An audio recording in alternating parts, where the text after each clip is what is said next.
Okay, class. I have a really quick presentation on sleep and stress. We've been doing some reading on these two items, and that's actually very interesting because I think it affects everybody, um, including myself. So when I'm reading through the text, I'm like, oh, why is it that I feel this way after, say, I don't sleep enough or I'm too stressed out? So here are some really important, if I was to give a quick overview of the two units. These are the key factors. So let's start with what is sleep. Um, Many of us ask, are we really resting when we're sleeping? Or do we just have our eyes closed? Or are we just, we're going through the motions? So studies show that the brain is actually very, very active when we're asleep. So in reality, are we sleeping? So in the textbook, it talks a little bit about the stages of when we're actually asleep, and the stages are called either non-REM or REM. And I know in the past some of us have studied or read about this. So according to the text, there's three stages. The first stage is when your eyes are closed, but you're easily awoken. So that's the first stage. The second stage is considered light sleep. But at this point, you have a lowered heart rate and you have a lower body temperature. So that's like your first real, like the first indicators of you actually getting real sleep. And then, of course, deep sleep. So one really interesting component that I was reading in the text was that our brain is in a consistent battle between like not to say equality, but there's got to be an evenness of awakeness and time to be asleep, so that you have a what they call let me start over. A good idea of how to, or a good analogy to use to explain this is two armies. So your brain is battling. And your first army is called the circadian arousal system. So this is the system that helps you stay awake and have energy and everything that happens while you are actually awake. And then your army 2 is your homeostatic sleep drive, which is something that triggers your sleep. Now, your body needs to have a good balance of these two. Like too much awakeness, I guess you can say, or too much sleepiness is not necessarily good. So our bodies naturally have a clock, like a timer to tell us, okay, this is time to sleep, this is time to be awake. And this natural device is called the suprachiasmatic nucleus. So this was all very interesting, but I found a little video that I thought was nice that gave good explanation what non-REM and REM sleep is. So take a look.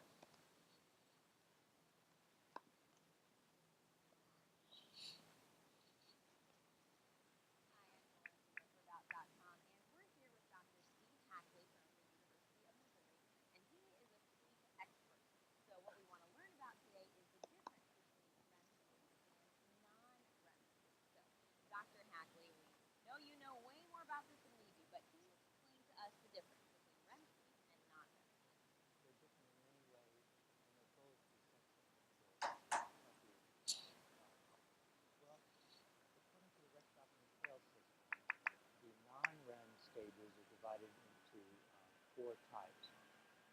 However, a revision was made. This was modernized by the American Academy of Sleep Medicine.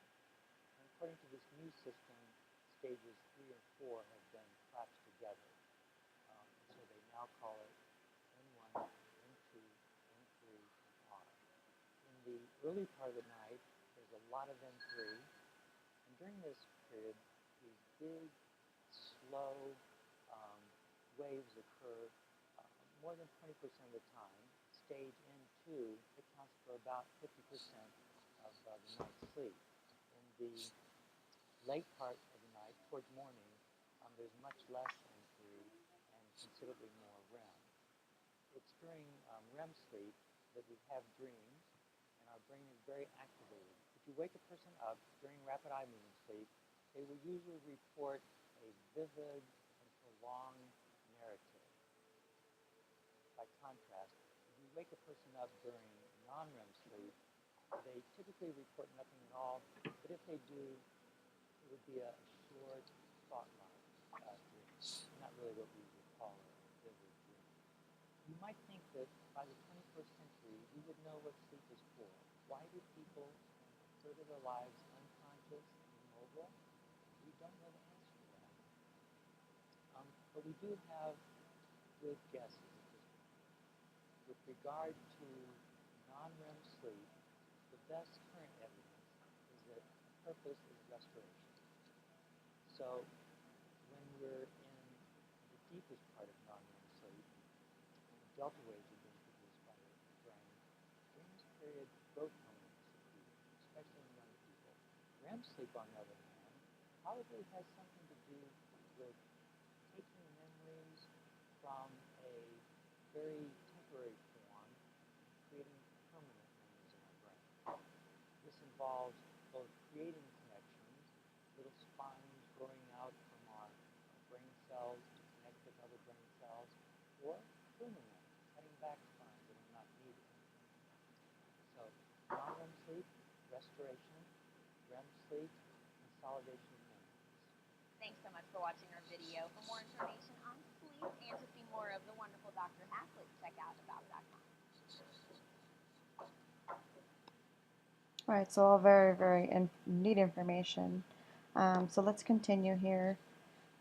So the types of sleepers, according to the textbook, is we have the lark, the owl, and the hummingbird. Now, when I read the three, I was trying to figure out which one I identified, and I am more of an owl. If I had the choice, I would not wake up before 10 a.m., but let's give a little explanation of each one. So lark is most alert right before lunchtime at noon and is a 6 a.m. riser. Goes to bed around 9 o'clock. I know plenty of people that are that way. And our owls are most alert in the afternoon or late afternoon, 6 p.m., and they don't usually go to bed till 3 a.m. Now, when reading this part of the text, I wondered, did I become the owl after several years of being up late, with kids and the late nights of studying and things like that? Lastly, it's the hummingbird, which is the 20% of population are considered hummingbirds, which are kind of like just your average. You're not too late, not too early type of sleeper. Okay, and then napping, I always thought to myself, gosh, my body is in such need of a nap right now, and is it maybe that I'm getting sick, or but according to the text, it says it's very natural for your body to need a nap, depending, when you've gotten to your zone. We know that each person will get to theirs on a certain time of the day, but the person that naps has, according to the text, a 16% increase of reaction time, and the nap, in many researchers have feel that it is natural because the brain reaches a climatic stalemate, and that's completely true. I think that many of us do a full day of work, we get home, find a sense of relaxation, and then we need a little nap just to kind of recharge and finish off our day. Now, I think the hot question is how much sleep is enough? And after reading on page 73 in Medina's text, he says that there really is no right amount. It's the right amount that's for you. So it can vary. It can be 4 hours for maybe older, more retired people. It could be 6 hours for mothers or parents of small children. A student may only need 7 to 8 hours. So it really is dependent on you. Now, the second component of this lesson was on stress. And I think a lot of us wonder, well, what is stress really doing to my body? And what happens when I'm in stress, or I have chronic stress? So these are some of the symptoms, or what happens when people are stressed. So number one is there's a physiological response. So our brain is triggering to, there's something wrong, there's a change. Number two is the desire to avoid a situation. So I think many of us don't want to be stressed. And the last thing is the loss of control.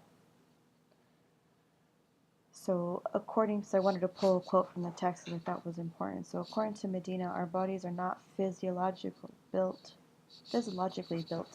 for long stress periods, only a few seconds. So this to me was extremely interesting because I think people sometimes go through long durations of stress, especially when you lose a close one, or you have stress at work or with your children.